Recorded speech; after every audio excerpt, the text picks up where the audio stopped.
In 3, 2, 1. Conditions for school and work change almost daily. It's hard to keep up. In social services, find ways to keep helping the community. I'm Samantha DeBusk. And I'm Abigail Brown. And brave athletes and staff add more accolades to their achievements. I'm Ty the Sports Guy. You're watching Carolina News Today.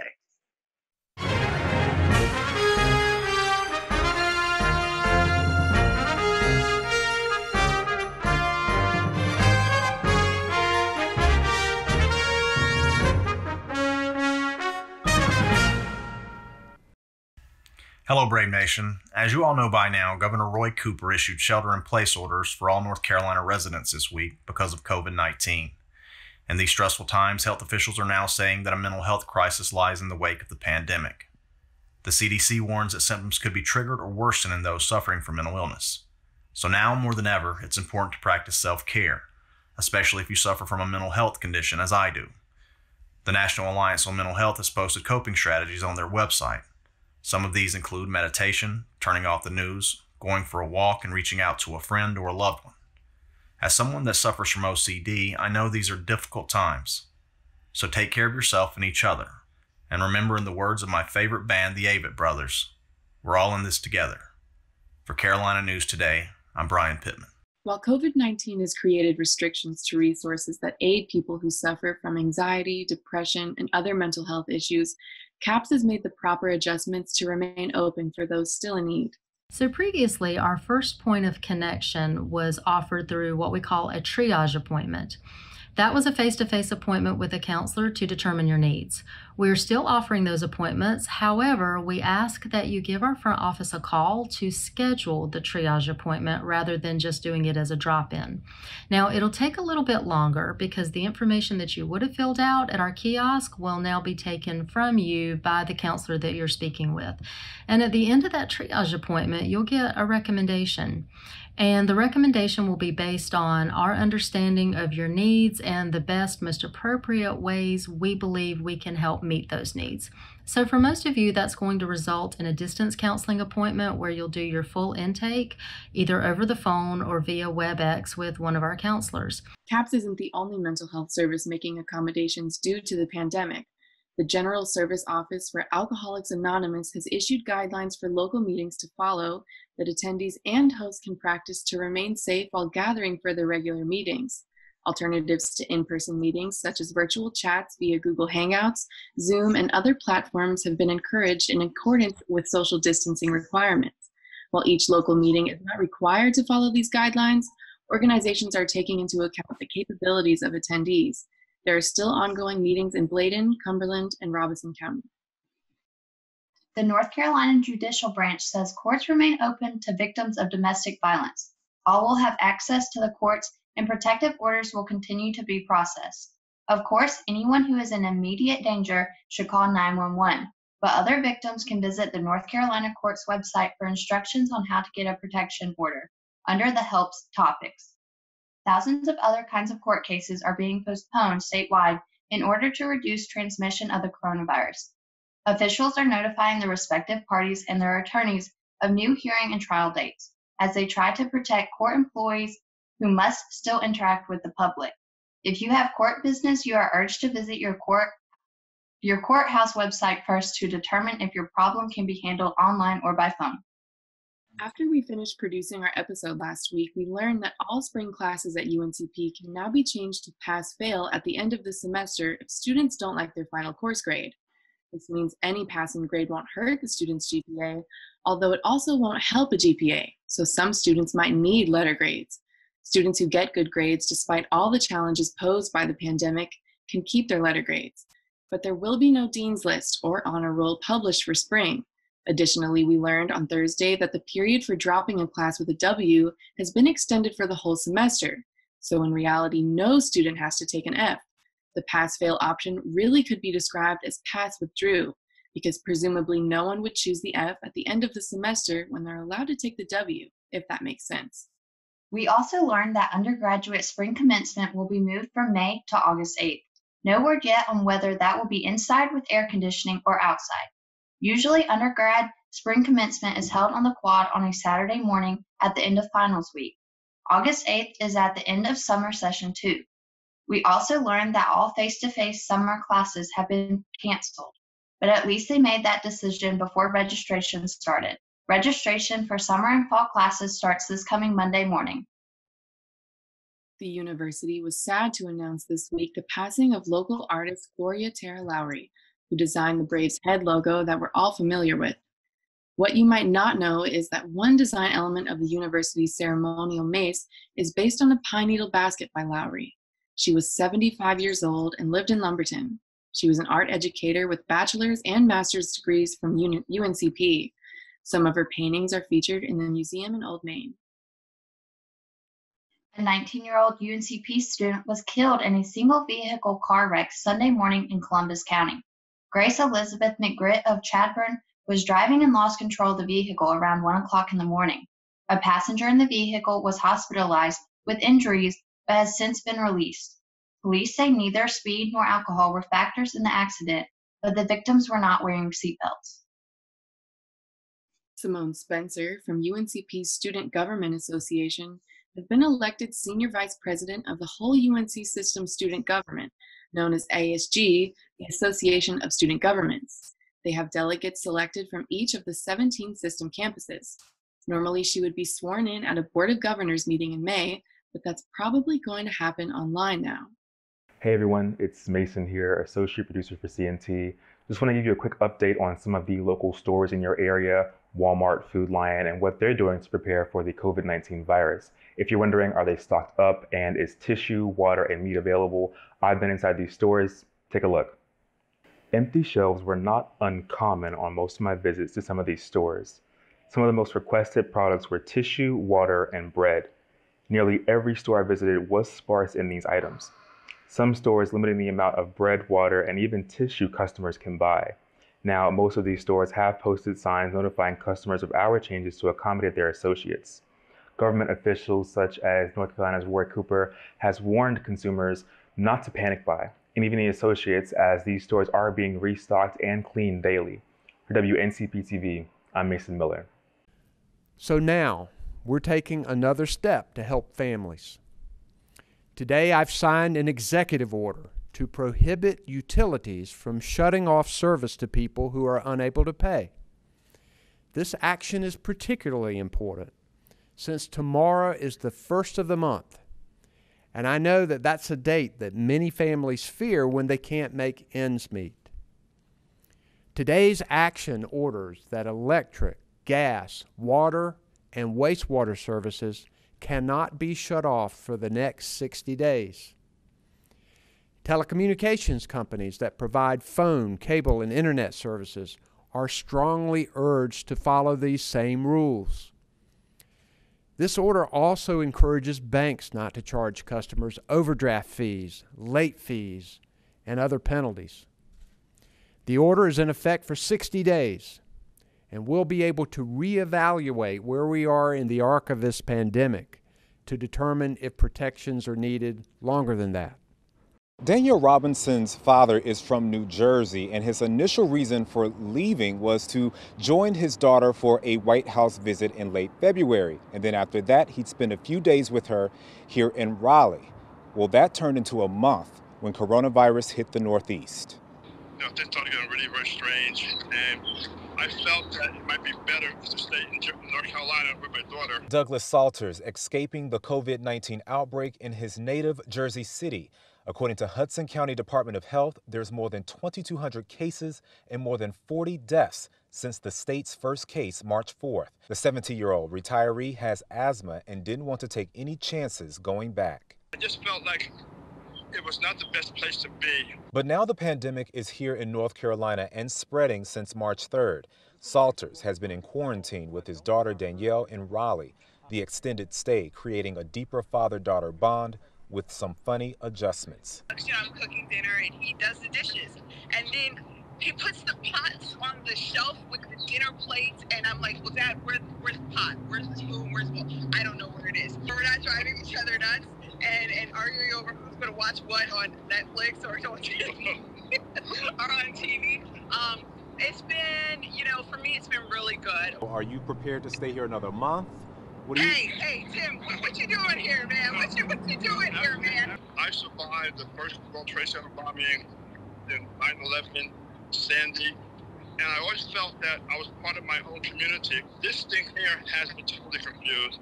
I don't know what the time frame is going to be. Salter says that he has friends in New Jersey with COVID-19. One is recovering well, the other is struggling. He does not know when he'll return back home. A historic North Carolina tourist attraction has closed its doors to the public for the first time in decades amid the coronavirus pandemic. The Biltmore Estate has temporarily closed all guest experiences, including its hotels and access to its grounds and gardens. More than 2,000 of Biltmore's 2,500 employees are temporarily furloughed as a result of the closure. Employees who did not receive the furlough, along with remaining managers, will have their hours and pay reduced. There is no timetable on when the Biltmore will reopen. Since 1930, the only other time the massive Asheville estate owned by the Vanderbilt family has closed its doors to visitors was during World War II. Normally, this is where we tell you about our pet of the week, and we are going to do that. But we want you to know that the Robeson County Humane Society is taking visitors by appointment only right now. They're not discouraging pet adoptions or donations by any means. You just have to set up an appointment in advance. Right now, though, let's take a look at this pretty feline.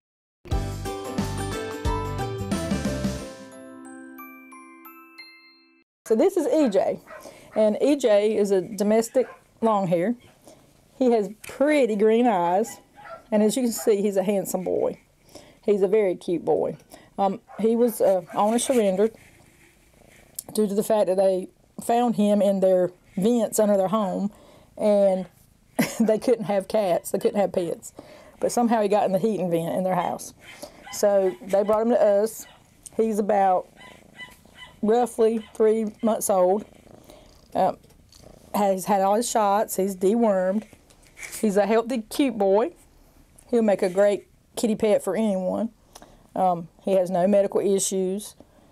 And beautiful. I'm a handsome boy, a handsome boy.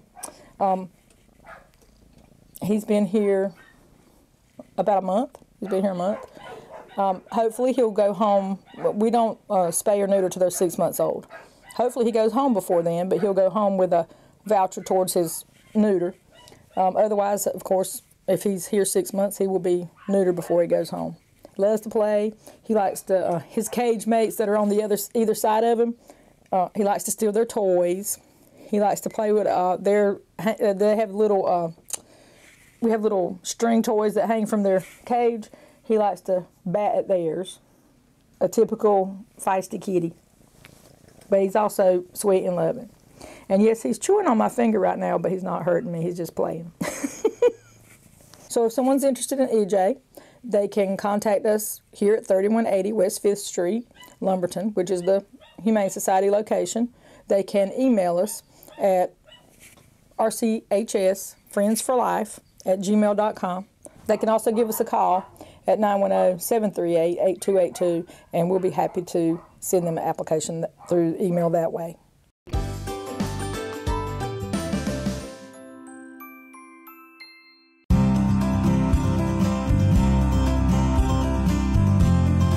Welcome to this week's edition of NCDOT Now. I am your host, Miracle King. Let's get started. NCDOT continues to do its part to help spread the word to North Carolinians about the coronavirus. Last week, NCDOT put in place digital messages on more than 250 overhead highway signs statewide. The messages, latest on COVID-19, ncdhhs.gov, guide motorists to the state's official website devoted to fighting COVID-19. The state's Health and Human Services COVID-19 page is a great place to start as a trusted, official source to get the most accurate, up-to-date information. NCDOT will also provide updates as necessary. While many of us are at home and practicing social distancing, make sure to take the time to see the winners of the Aviation Art Contest. Even with limited time to promote it this year, NCDOT received more than 2,400 entries with the theme Flying Yesterday and Tomorrow. The images can be found on the NCDOT Flickr site or the Division of Aviation's Facebook page. That's all for this week's edition of NCDOT Now. From all of us here at the North Carolina Department of Transportation, safe travels.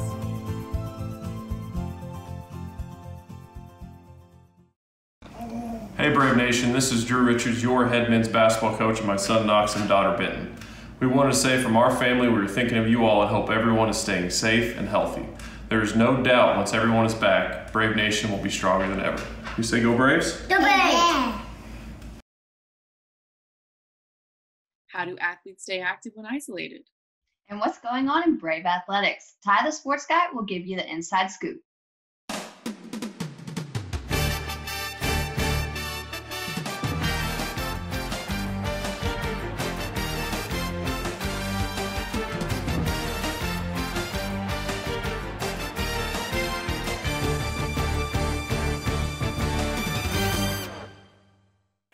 What's going on, Brave Nation? Welcome back to another week of CNT Sports. I'm Ty the Sports Guy. Swimming and wrestling acquired Mountain East Conference awards this week. For swimming, Brazilian star Natalia Silva has been named Mountain East Conference's Women's Swimmer of the Year after an impressive showcase at the GMAC-MEC Swimming Championships in February, when she won event titles in both the 1,000 and 1,650-yard freestyle. The head coach, Oscar Roverado, has also won MEC Coach of the Year after finishing the season with an MEC title at the championships. Braves wrestling head coach received MEC Co-Coach of the Year award after an incredible season, making a trip to the top of the podium at the Mountain East Conference Championships in February, to then lead the Braves to the first NCAA Super Regional Championship in the same month. He shares this award with Notre Dame's head coach, Sonny Marchette. Congratulations to all the winners. So, some of you might be thinking, what are all of these athletes doing during this break? Are they staying healthy and still working out, or are they taking the time off to stay safe and relax? Well, I was able to get in contact with Marcus Marshall, NFL running back for the Kansas City Chiefs. I asked him what he has been up to since the lockdown and how has he managed to stay in shape for when this pandemic starts to show signs of light. He said he still trains 5 days a week with a field work, weight training, physical therapy, and yoga. He also purchased an exercise rack to do most of his upper body workouts. Most of his lower body workouts come from cardio, body weight exercises, and resistance bands that he uses at home. He does his best following recommendations of health professionals to stay healthy and clean. His message to the general public during this time is, I quote, "To stay informed and try to stay positive. Search for something positive that you can take away from the situation, whether it be more family time or just more time to be with yourself. Maybe try to keep some sort of routine and definitely stay in touch with all loved ones." Thank you, Marcus, for the inside look on your daily routine and the words of encouragement.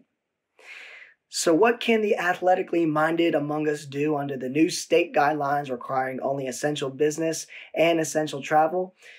CNT reporter and student athlete Samantha DeBusk tells us we've got some options in the great outdoors. Although the stay-at-home order went into effect on Monday, you are still allowed to go outside and be active as long as you practice social distancing. The order suggests walking, hiking, running, biking, or golfing. I'm here at Whispering Pines to show you what actions golf courses are taking to keep everyone safe. The first step courses are taking is shutting down the clubhouse except for restroom use and to check in. They're encouraging non-family members to take their own cart to minimize close contact. On the course, they have removed their water coolers. Another thing missing from the course is the rakes for the bunkers. Golf courses are asking that you smooth the sand with your feet after you finish hitting. Different courses are using different approaches so the flagstick can be left in and the ball still enter the hole. Players should not remove the flagstick or touch the flag when retrieving their ball from the hole. The PGA has asked players to skip the post-round handshake, and local golf associations have asked their members to not linger and socialize after the round. For Carolina News Today, I'm Samantha DeBusk. Where I live in Charlotte, some parks are still open to the public, and some of those parks include a disc golf course, another way to stay active but distant from others. Hey Brave Nation, I'm Jillian Ebring, CNT sports reporter. After a successful season opener, the men and women track team were sad that their season was coming to an end. Sophomore Dyer McCormick shares her feelings about her season coming to an end. Due to the virus, our season got cut early. It's a very bittersweet moment because the fact that we did so great during indoor and to win a title only to compete one day and not be able to finish our season with another championship title, knowing we had a great chance, it really sucks. Following the NCAA's announcement, UNCP athletes are considering staying and getting their masters to fulfill their eligibility. And that's all the sports updates I have for you this week. Until next time, I'm Ty the Sports Guy.